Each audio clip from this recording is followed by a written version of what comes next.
El Calpulli al cual represento es el Calpulli Yaoli Nejecat.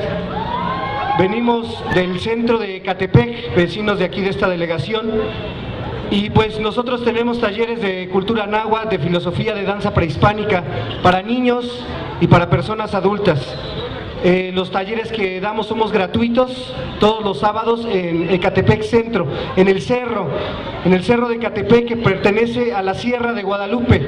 Ahorita también nos acompaña la Escuela de Trabajo Social, la Facultad de Trabajo Social de la UNAM, que estamos tratando de juntar firmas para hacer un área natural protegida en la Sierra de Guadalupe.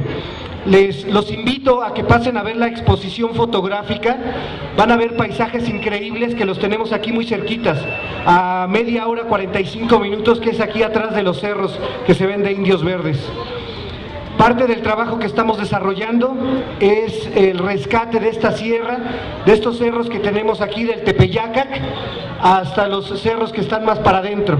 Entonces los invito a que pasen a visitar la exposición fotográfica, a que se sumen al esfuerzo que hacen grupos como los de la Facultad de Trabajo Social de la UNAM, grupos como el nuestro, el Calpulli Yaoli Nejecat, como el grupo de Filovitalis, que también está trabajando por otros lados, y pues muchos otros grupos.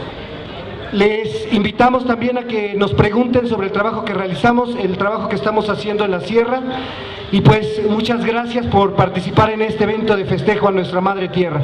Tlazocamachi, Ometeotl.